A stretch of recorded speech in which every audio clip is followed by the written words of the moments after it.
La Guerra Fría está en pleno apogeo. En Nueva York, un hombre cae misteriosamente desde la ventana de un hotel. En Kentucky, mediante un experimento secreto, se administra LSD a presos durante 2 meses y medio. En Montreal, un médico suministra cientos de descargas eléctricas a sus pacientes psiquiátricos. ¿Hasta dónde llega la Agencia Central de Inteligencia para luchar contra la nueva amenaza del comunismo? Guerra bacteriológica, lavado de cerebro, incluso asesinato. ¿Cuál es la verdadera historia detrás de los experimentos secretos de la CIA?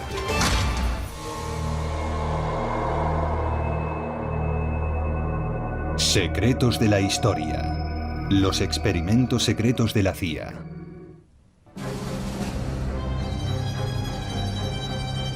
Manhattan, 1953. 2 de la mañana en un gélido fin de semana de Acción de Gracias. El Hotel Statler en la 7ª Avenida.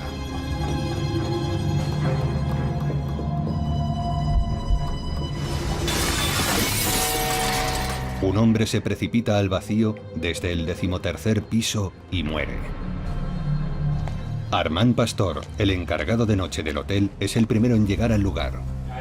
Salí corriendo y vi un cuerpo tendido en el suelo junto a una pared. No esperaba que siguiera con vida, pero el hombre me miraba, allí tendido, queriendo decirme algo, con una mirada muy intensa y los ojos muy abiertos. Yo le hablé intentando entender algo de lo que quería decirme. ¿Fue un suicidio o algo más siniestro? El fallecido es Frank Olson, un hombre de 43 años, investigador de armas biológicas para el ejército en Fort Detrick, Maryland. Lo que pocos saben es que Frank Olson también trabajaba para la CIA. La muerte de Olson no es más que una pieza misteriosa en un rompecabezas mucho más grande, un rompecabezas que de haberse conocido habría escandalizado al país. Después de la Segunda Guerra Mundial, el gobierno de Estados Unidos inició un gran número de experimentos médicos secretos con el objetivo de ganar la Guerra Fría, en los que, sin que estos lo supieran, exponía a ciudadanos de su país a agentes químicos y biológicos, desarrollaba técnicas de control mental para crear el llamado candidato manchú, e incluso planificaba asesinatos de poderosos líderes del tercer mundo. ¿Hasta dónde llegaron los experimentos de lavado de cerebro? ¿Cómo se involucró la CIA en estas inquietantes investigaciones de tan serias consecuencias? El día D. El final de la Segunda Guerra Mundial revela toda la magnitud de las atrocidades nazis. En los campos de concentración, las investigaciones médicas realizadas con presos incluyen tanto experimentos físicos como psicológicos. En Dachau, los alemanes realizaban experimentos utilizando la hipnosis, suministrando sustancias en los interrogatorios para averiguar cómo controlar a la gente y lograr que dijeran cosas contra su voluntad. Un intento de dominar el arte del control mental. En Nuremberg, muchos médicos nazis son enjuiciados por crímenes de guerra, pero no todos los responsables terminan ante el tribunal. En secreto, la CIA traslada a Estados Unidos a científicos con conocimientos potencialmente útiles. Es la llamada Operación Sujetapapeles. No podían entrar con un visado del Departamento de Estado porque eran criminales de guerra. El proyecto Sujetapapeles y otros eran operaciones encubiertas para garantizar su entrada al margen de los requisitos legales. Los nuevos científicos enseguida empiezan a trabajar para contrarrestar una amenaza emergente, el creciente poder de la Unión Soviética. En los años siguientes, la Guerra Fría se intensifica a un ritmo alarmante y las superpotencias compiten por la supremacía militar y científica. El espionaje pasa a ser fundamental.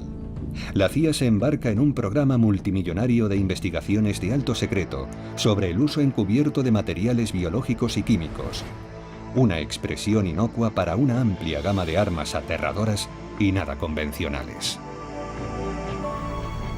Bacterias para infectar al enemigo, venenos para asesinar, sueros de la verdad para interrogar. Al mando de estos proyectos clandestinos está el Dr. Sidney Gottlieb, director de la muy secreta división química de la CIA. Fue el químico que desarrolló la metodología para los trucos del oficio, el tipo de cosas que en las películas de James Bond se solía dar a la gente. Gottlieb trabaja en el desarrollo de armas biológicas para la CIA en estrecha colaboración con científicos del ejército en Fort Detrick, Maryland. En el botiquín de Fort Detrick había anthrax, peste, brucelosis, todas las enfermedades importantes. En 1953, el director de estas operaciones especiales en Fort Detrick era Frank Olson. La semana de Acción de Gracias, Olson está en Nueva York para una visita médica, pero los detalles son vagos. En ningún momento fue a su casa. Su familia se entera de su muerte la madrugada del sábado. Su hijo Eric tiene entonces 9 años. Tan solo dijeron que tenían que comunicarnos algo y que mi padre había caído o saltado por una ventana en Nueva York. Lo que les cuentan es tan vago como devastador. No nos dieron detalles, ni uno solo. Y la confusión entre si saltó o se cayó se generó desde el primer momento. Según el informe médico, el cuello y la cara de Olson presentan múltiples laceraciones. En el funeral, el ataúd permanece cerrado. La única explicación que nos dieron fue que estaba demasiado mal herido para verlo. Sin que la familia lo sepa, 2 hombres de la CIA asisten al funeral. El Dr. Sidney Gottlieb y su adjunto, el Dr. Robert Lasbrock.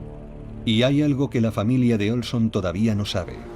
El agente Lasbrock estaba en la habitación del hotel de Nueva York cuando Olson cayó por la ventana y murió. Las extrañas circunstancias de la muerte de Olson plantean muchos interrogantes. Algunas respuestas se encuentran enterradas en su doble vida secreta trabajando para la CIA. La especialidad de Olson son los sistemas de suministro en aerosol, pero en 1953 su carrera ha evolucionado hacia investigaciones de alto secreto sobre la guerra bacteriológica.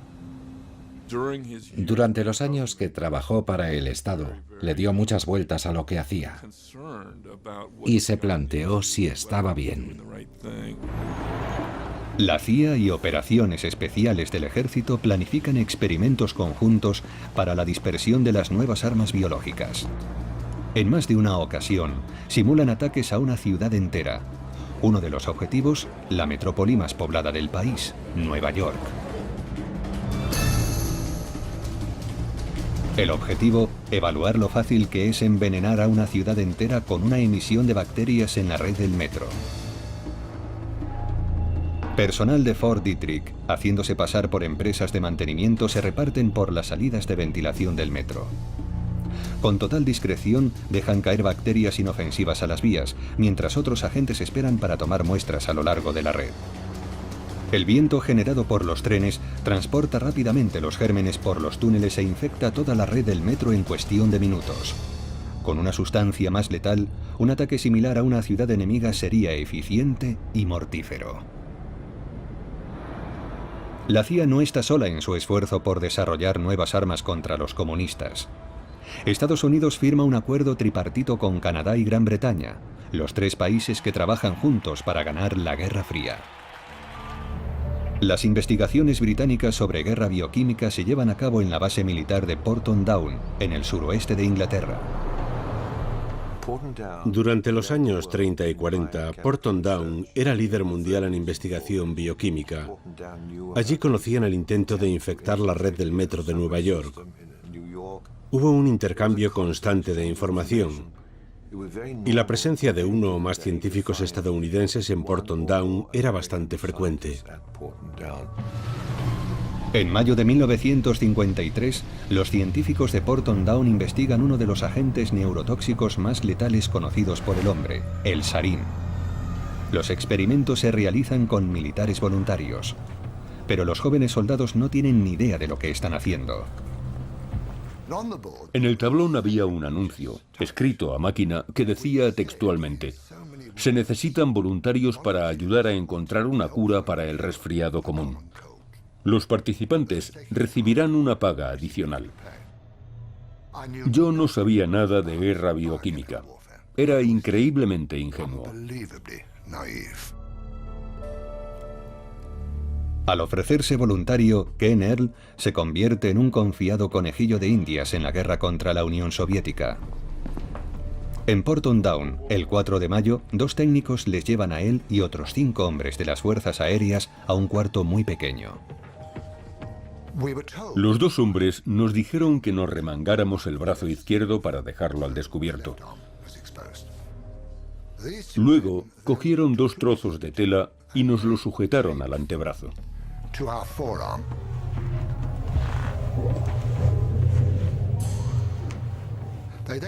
Después nos dieron una careta antigas a cada uno y nos dijeron que no nos la podíamos quitar bajo ningún concepto. Entonces se cerró la puerta herméticamente.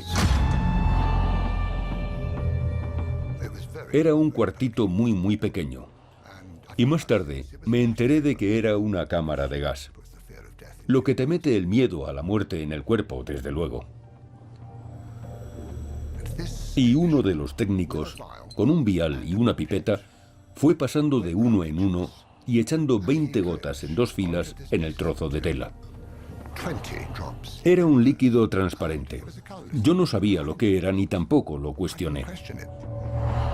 El líquido incoloro es el agente neurotóxico sarín. El brazo lo absorbe rápidamente a través de la piel. Los efectos son inmediatos. Empecé a sentir una claustrofobia insoportable. No imaginaba el terror que sientes al verte atrapado y no poder respirar bien, o tener la sensación de que no puedes respirar. Sudaba copiosamente.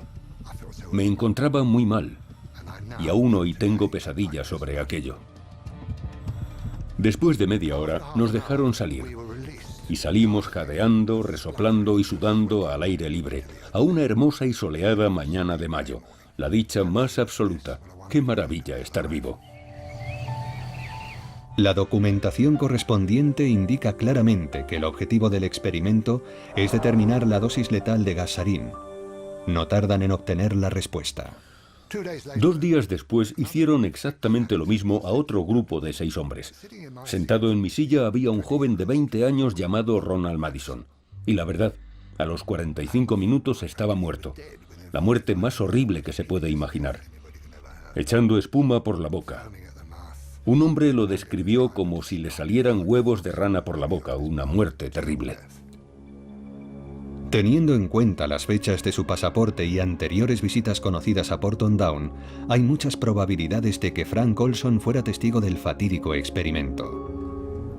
Según el periodista de investigación Gordon Thomas, Olson expresa su preocupación a un hombre llamado William Sargant. El Dr. Sargant era la gran eminencia psiquiátrica en Gran Bretaña. Era el director del Departamento de Medicina Psicológica del Hospital St. Thomas de Londres. Durante la Guerra Fría, tanto la inteligencia británica como la estadounidense piden asesoramiento a Sargant. Él decidía si, por ejemplo, un agente de los servicios de inteligencia estaba bien o si iba a levantar la liebre o no. Frank Olson le cuenta a Sargant lo que ha visto en Porton Down. Le dijo que había visto cosas que no deberían ocurrir. Por lo visto, Sargant tiene sus dudas sobre Olson. ¿Se pueden seguir confiando al estadounidense importantes investigaciones secretas de la Guerra Fría? En el verano de 1953, la Guerra de Corea está llegando a su fin. Una impactante noticia inunda todas las televisiones y radios. Pilotos estadounidenses capturados confiesan haber lanzado armas biológicas en Corea del Norte. Las bombas bacteriológicas se cargaron 15 minutos antes de nuestra misión. Normalmente nuestros aviones se cargan 2 horas o más antes de una misión. Los Estados Unidos niegan rotundamente la acusación. Los Estados Unidos no han utilizado ni están utilizando ningún tipo de armamento bacteriológico en Corea. Los comunistas han debido lavar el cerebro a los pilotos para que estos realicen confesiones falsas. ¿Pero cómo? La CIA está decidida a averiguarlo. En la CIA temían que los comunistas hubieran logrado importantes avances en temas como los interrogatorios o en hacer que la gente actuara contra su voluntad. Para combatir la nueva amenaza, la CIA pone en marcha una intensa iniciativa para dominar el arte del control mental. Buscaban formas de manipular y controlar el comportamiento humano.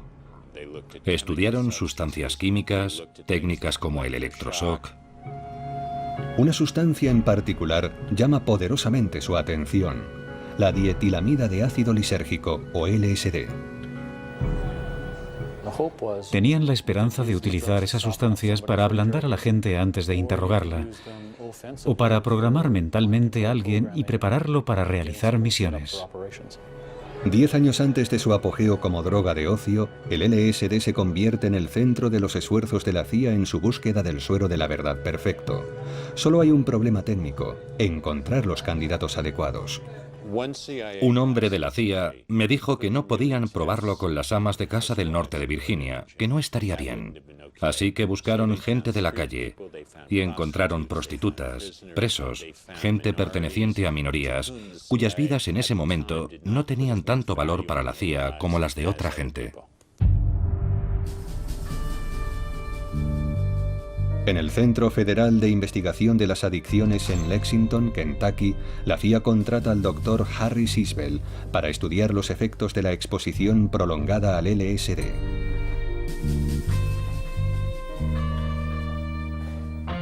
Los candidatos son prisioneros adictos a la heroína, en su mayoría afroamericanos.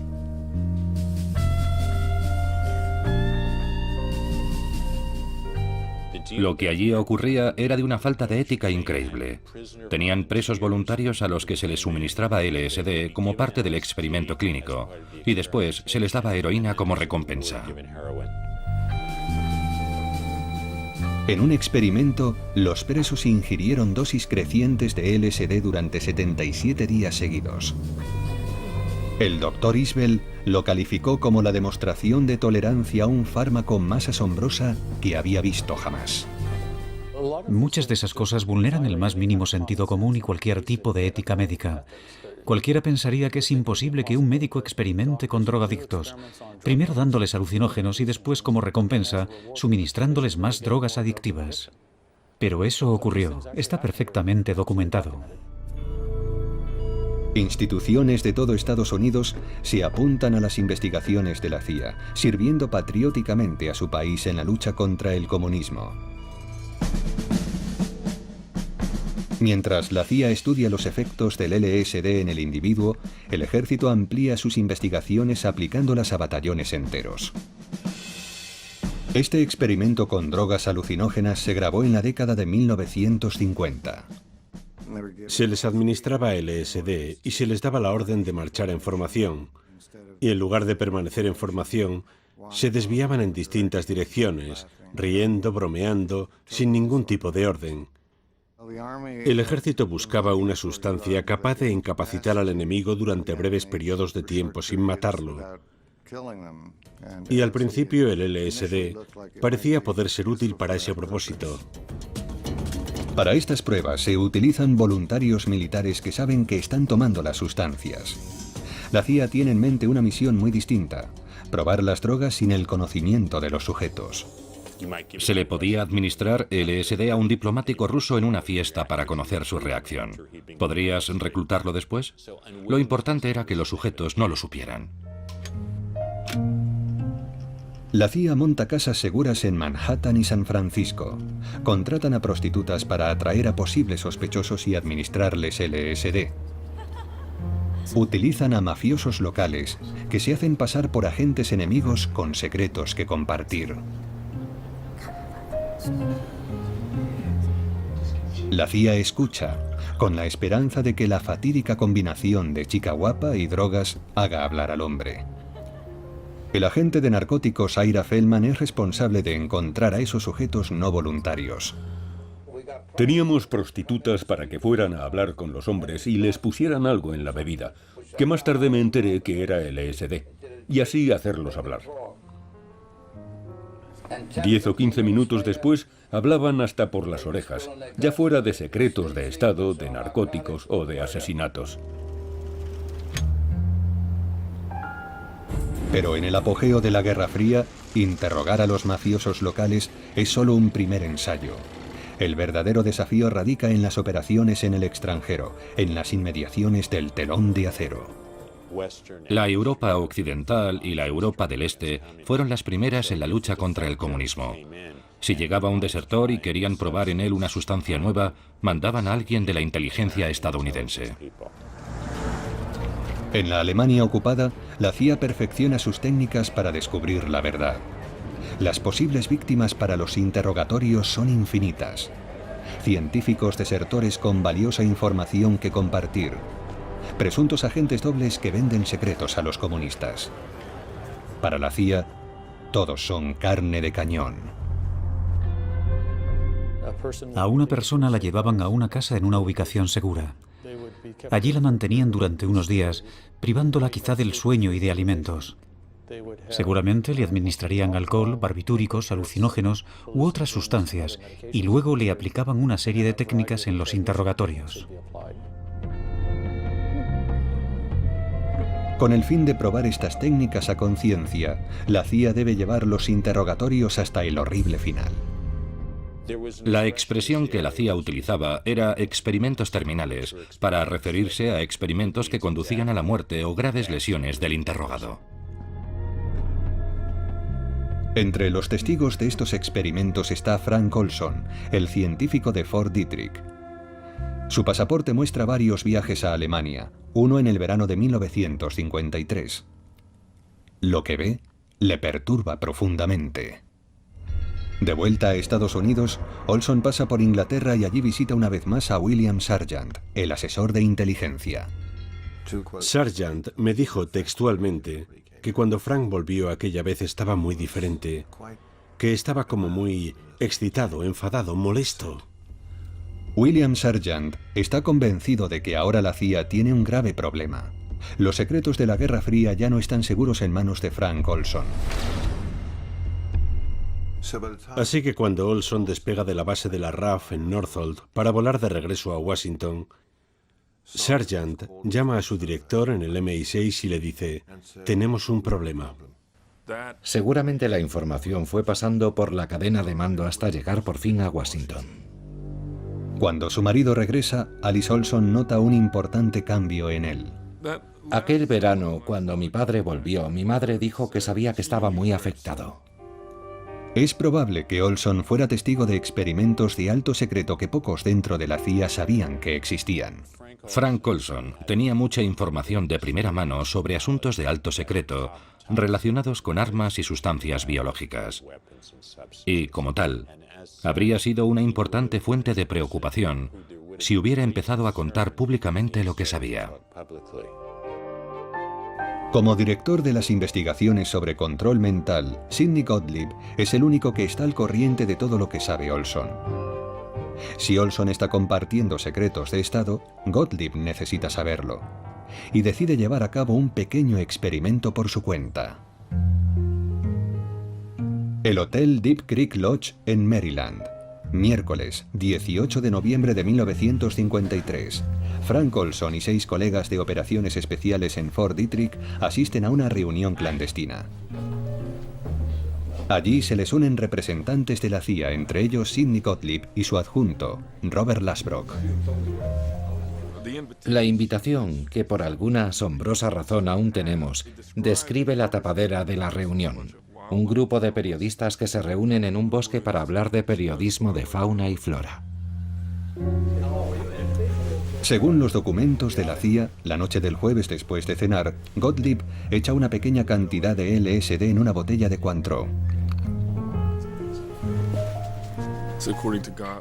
Cuando conocí a Gottlieb, me dijo que les preocupaba qué ocurriría si los comunistas secuestraban a un científico y lo drogaban. ¿Se mostraría muy comunicativo? Por eso iban a organizar una reunión científica y drogar a los participantes. Y dijo que mi padre solo había sido uno más de los hombres que tomaron la droga.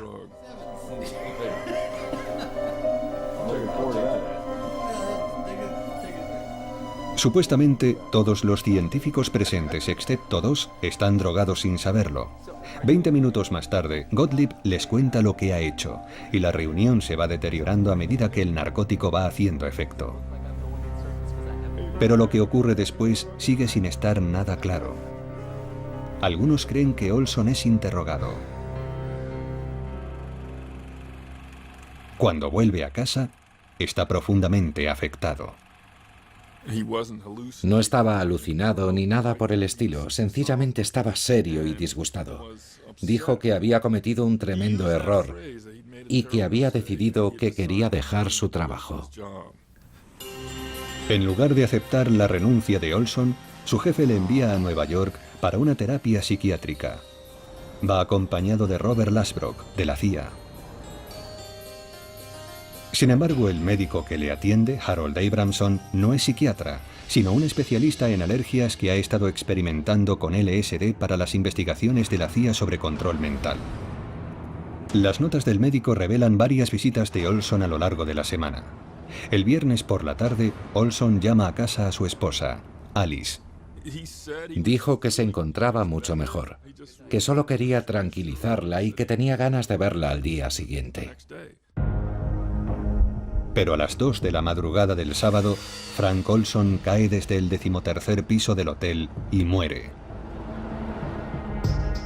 La CIA asegura que es un suicidio. No dan ninguna explicación a la familia, pero en secreto, la conclusión es que la causa está en el LSD ingerido 9 días antes. Pero podía haber sido algo aún más siniestro.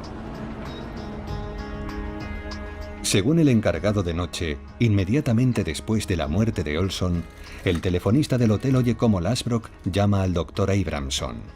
Y le dijo, ya se ha ido. Y el hombre al otro lado de la línea dijo, qué pena. Y ambos colgaron. La conversación es sospechosamente breve. El suicidio inesperado de un paciente de Abramson normalmente conllevaría una conversación más extensa. No creo que nunca oiga hablar de un caso en el que alguien que se suicida salte por una ventana cerrada. Creo que intentaba decirme que alguien lo había tirado por la puñetera ventana. Sea suicidio o asesinato, si William Sargant tiene razón y Frank Olson es una amenaza para la seguridad de la CIA, su muerte lo silencia para siempre.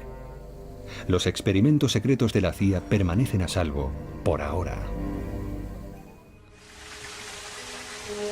Después de la Guerra de Corea, llegan a Washington inquietantes informes de inteligencia. Cientos de soldados estadounidenses que aún permanecen cautivos son sometidos a experimentos de lavado de cerebro y después asesinados. En Estados Unidos, las investigaciones sobre control mental se intensifican. El nuevo objetivo es hacer que un individuo se convierta en útil a un control impuesto, hasta el punto de que realice actos contra su voluntad de los que después no tendrá recuerdo. Empieza la búsqueda de un asesino programado, un candidato manchú de carne y hueso. En el clásico de Hollywood dirigido por John Frankenheimer, un soldado hipnotizado es programado para asesinar a un candidato presidencial. Al igual que en la película, la CIA intenta crear sus propios asesinos programados utilizando la hipnosis y las drogas. Se crea otra identidad que se oculta mediante amnesia, y luego usando un código de acceso que solo el creador conoce, se le hace sacar la nueva identidad para la misión que se desee. Para producir un asesino de ese tipo, la CIA se enfrenta a 2 retos principales: cómo inducir amnesia y cómo programar el nuevo comportamiento. En 1957, el Dr. Ewen Cameron, un eminente psiquiatra de Montreal, cree tener las respuestas. La CIA lo buscó porque su trabajo les había llamado la atención.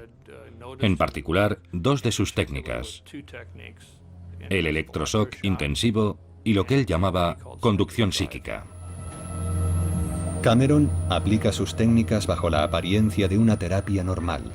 Es difícil expresar lo espantoso y horrible que es lo que Cameron propone y lo que nuestra administración financia.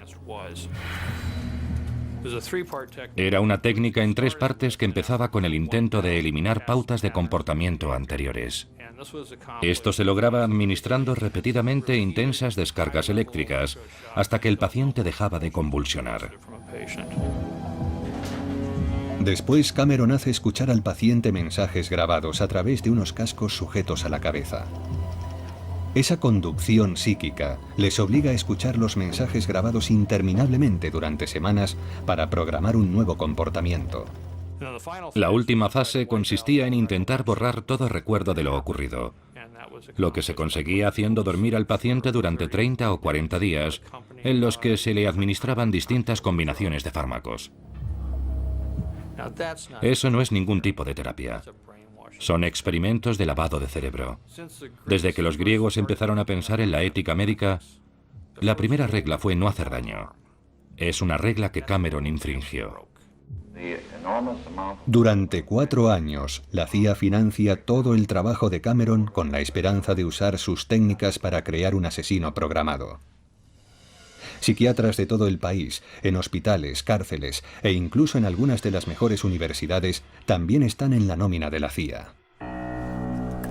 Se exploran todas las técnicas de lavado de cerebro posibles. Una en particular obsesiona a la CIA durante años: la hipnosis.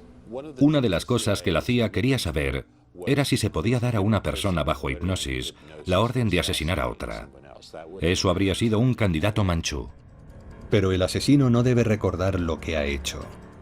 Se puede coger a una persona normal, entrenarla y lograr que salga al campo y dispare contra el enemigo. El objetivo de la hipnosis no es llevar a la persona a apretar el gatillo, es evitar que recuerde, para que en caso de ser capturada o interrogada, no pueda revelar nada. Las pruebas sugieren que solo hay un hombre a quien la CIA considera seriamente como objetivo de un asesino programado: Fidel Castro. A principios de los 60, se selecciona a varios asesinos en potencia para su programación, pero todos los intentos de hipnosis fracasan y la idea se abandona rápidamente. Pero en 1968 tiene lugar un asesinato que parece tener todos los ingredientes de una operación de este tipo. Según algunos, es obra de un asesino programado, hipnotizado por la CIA. Mi agradecimiento a todos ustedes. Y ahora vamos a Chicago. También ganaremos allí. 4 de junio de 1968. Noche electoral en las primarias demócratas en California. Es medianoche y el senador Robert Kennedy pronuncia su discurso de la victoria en el Hotel Ambassador. Después lo sacan del hotel a través de la cocina abarrotada de gente. De repente se oyen unos disparos.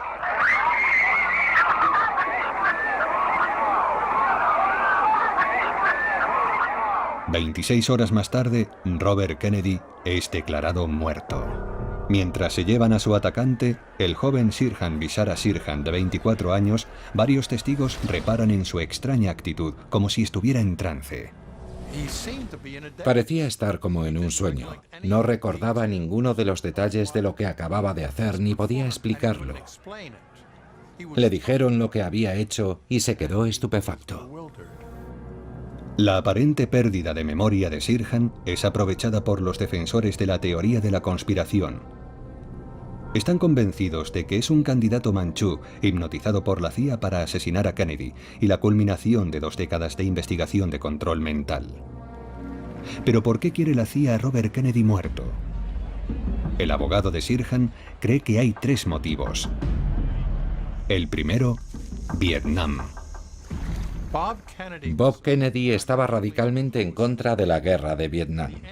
El final de esa guerra habría afectado muy negativamente los balances de algunas de las mayores empresas del país, que estaban ganando auténticas fortunas con la guerra. El segundo motivo, Cuba. Bob Kennedy había llegado a la conclusión de que era el momento de alcanzar un acuerdo con Castro en Cuba, lo que no le hacía muy popular. Y por último, la muerte de su hermano. Quería reabrir la investigación del asesinato de su hermano y eso ponía a mucha gente muy nerviosa. Los partidarios de la teoría de la conspiración creen que la CIA había programado a Sirhan mediante la hipnosis. Antes del juicio, el psiquiatra Bernard Diamond le examina en muchas ocasiones. Esa chica, yo la seguí. Me llevó a un lugar oscuro. Diamond estaba convencido de que lo habían programado y de que esa programación había sido tan intensa y había quedado tan profundamente grabada en su psique que se ha mantenido con él hasta hoy. A día de hoy, Sirhan no sabe qué pasó. La amnesia programada es un ingrediente clave para una operación tipo candidato manchú. Sirhan también afirma haber sido hipnotizado antes. Él había estudiado la Orden de Rosacruz, una antigua orden mística dedicada a la mejora personal. Una de las herramientas que utilizan para concentrar la mente hacia el interior es la hipnosis. Sirhan describió ejercicios de autohipnosis tipo meditación, y en sus diarios hay mucha repetición, repetición, repetición. Robert Kennedy debe morir. Robert Kennedy debe morir. A mí me parecen repeticiones en estado de trance, centrándose en la misión, centrándose en la misión, centrándose en la misión. En la película El candidato manchú, el detonante de la misión del asesino es una carta, la reina de diamantes. Pero puede ser cualquier cosa. Los documentos de la CIA describen gestos de la mano, tonos por teléfono, palabras. Se puede hipnotizar a alguien y programar el detonante que sea para que el sujeto entre en ese estado de trance. Numerosos testigos afirman haber visto a una mujer con un vestido de lunares hablando con Sirhan en la cocina momentos antes de los disparos. Llevaba un vestido de lunares. ¿Y el pelo? ¿De qué color era? Castaño. Para los teóricos de la conspiración, esa misteriosa mujer es la reina de diamantes de Sirhan, la que le da la señal de disparar. El Sirhan supuestamente hipnotizado saca el arma en el momento justo, pero no efectúa el disparo mortal. Hay que tener en cuenta que había mucho jaleo. Es casi como si Sirhan estuviera programado para distraer a todo el grupo allí presente, lo que permitiría a otra persona llevar a cabo la verdadera misión: matar a Kennedy disparándole en la parte posterior de la cabeza. Las pruebas balísticas parecen apoyar esta afirmación. Robert Kennedy recibe el impacto de 3 balas, todas disparadas desde atrás. El tiro mortal es disparado a pocos centímetros de su cráneo, pero Sirhan en ningún momento se acerca tanto. Ningún testigo lo sitúa a una distancia inferior al metro o metro y poco de Bob Kennedy, y siempre delante de él. A las supuestas pruebas a favor de la conspiración hay que añadir el número de balas disparadas. Kennedy recibe 3 impactos. 5 de los presentes también resultan heridos, y varios impactos más de bala se localizan en las puertas y el techo, lo que sugiere al menos 10 disparos. La pistola de Sirhan, de calibre 22, solo tiene 8 balas. Para más de 8 balas haría falta una segunda arma.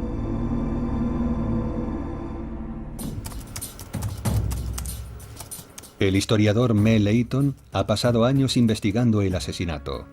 Intenta localizar a la joven del vestido de lunares que supuestamente fue vista hablando con Sirhan.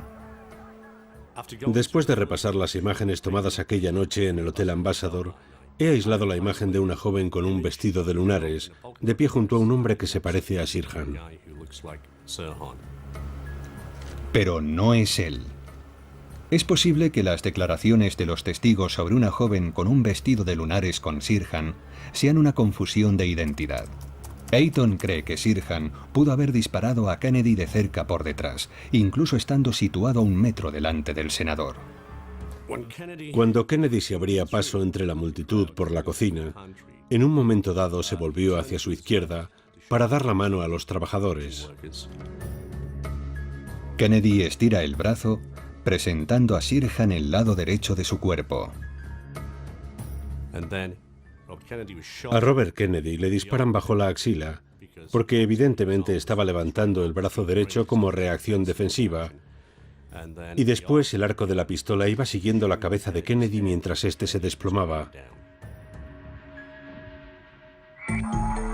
Para determinar el número de balas disparadas, Eaton envía una copia de la única grabación completa de audio que existe del asesinato a Steve Barber, un especialista en acústica.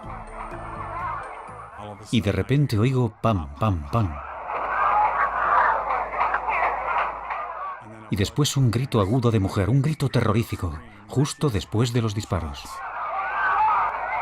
3 segundos antes del primer disparo se producen 2 ruidos secos no identificados. El primer ruido seco lo descarté sin dudarlo. Era como si el micrófono hubiera tropezado con algo. El segundo ruido, creo que o bien es el golpe de una puerta contra la pared o un globo al explotar. El gráfico de la grabación muestra claramente un pico cada vez que se dispara el arma. Se ve perfectamente que se dispararon 8 balas. Si los partidarios de la teoría de la conspiración creen que hay más de 8 disparos, tendrán que explicar por qué no se captan más disparos en la grabación. Para Eaton no existe la menor duda. Sirhan fue el único asesino y la CIA no tuvo nada que ver. Muchos especialistas en hipnosis cuestionan la validez de toda la teoría del candidato manchú. No creo que ese supuesto detonante capaz de poner a una persona en estado hipnótico para cometer un asesinato funcione. Por lo visto, la CIA llega a la misma conclusión.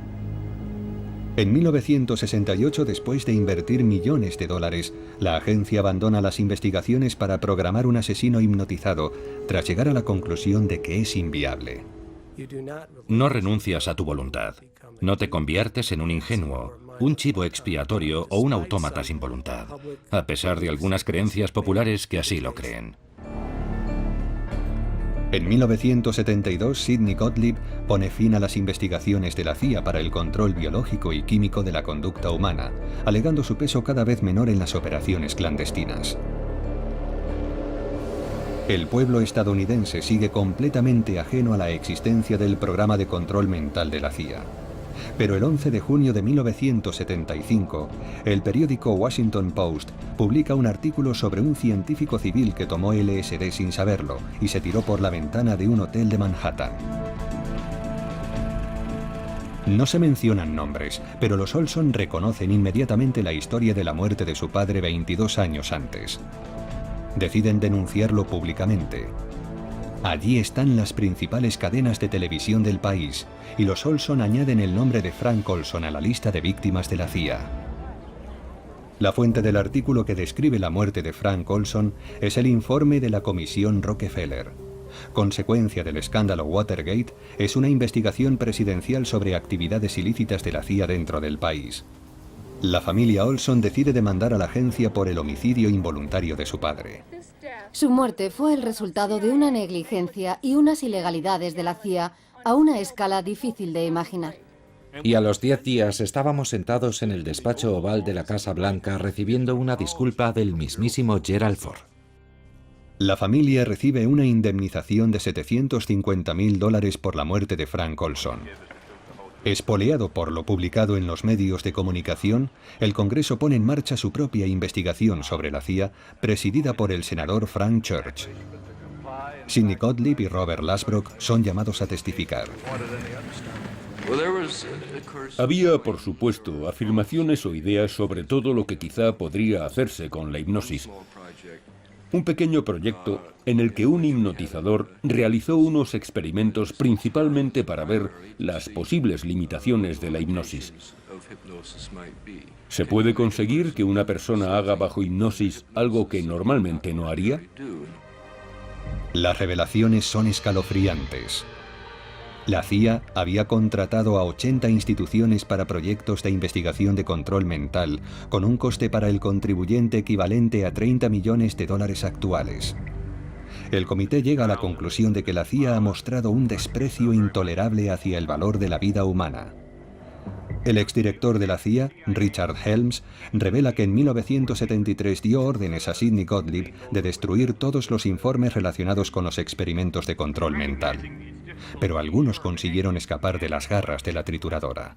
No le quepa la menor duda de que en cualquier otro organismo de la administración siempre hay un contable que tiene una copia de los documentos, y los informes financieros incluyen descripciones de programas y propuestas de proyectos.